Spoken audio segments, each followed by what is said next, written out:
গোকুন্ডা ঘাট থেকে নৌকায় পাড়ি দিয়ে ঢুস মারার পথে আমাদের যাত্রা। চারপাশে তিস্তা নদী বেষ্টিত এই চরগ্রামে বসবাস প্রায় 1000 পরিবারের। এখানকার মানুষের যোগাযোগ এখনও পুরোপুরি নদীপথ নির্ভর।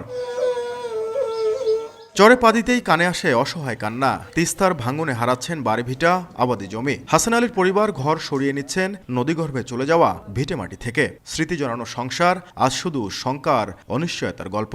জায়গা নাই, এক হাত বেটা এক হাত মুখে গেল, এটি থাকলো এটি তো নদী এসেই গেছে।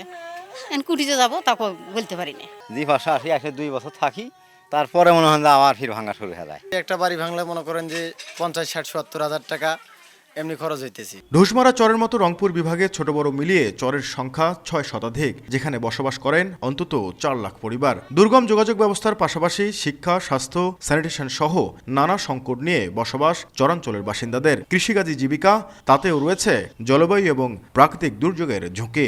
এমন আছে নদী শুকিয়ে জায়গা, পানির অভাবে আবাদ হয় না।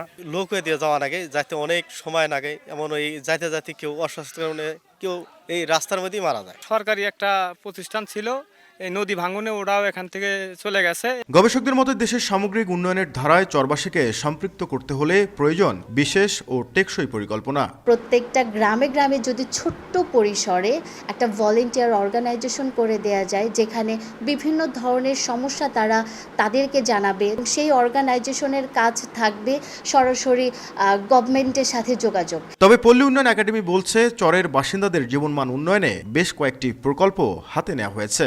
চরে কোনো ডিলার ছিল না, আমরা চরে ঔষধ এবং যে বিভিন্ন ইনপুটের ডিলার এবং রিটেলার স্থাপন করার চেষ্টা করেছি, যাতে চরের মানুষ এই সুবিধাগুলো পায়। দেশের সামগ্রিক অর্থনৈতিক প্রবৃদ্ধি বাড়ার পাশাপাশি দারিদ্র্যের হার কমলেও এখনও 24.3% চরবাসী দারিদ্র্যসীমা এবং 12.9% চরবাসী চরম দারিদ্র্যসীমার নিচে বসবাস করছে। চরাঞ্চলগুলোর বিশাল জনগোষ্ঠীর যোগাযোগ, শিক্ষা, স্বাস্থ্য এবং কৃষিসহ নানা সংকট থাকলেও এই মুহূর্তে সবথেকে বড় সংকট নদী ভাঙন ও প্লাবন। প্রতি বছর এই ভাঙনের ফলে হাজার হাজার মানুষ বাস্তুচ্যুত হচ্ছেন। স্থানীয়রা বলছেন, তিস্তা শাসনে কার্যকরী পদক্ষেপ নেওয়া না গেলে এই সংকট আরও বাড়বে। নাজমুল ইসলাম নিশাত, সময় সংবাদ, লালমনিরহাট।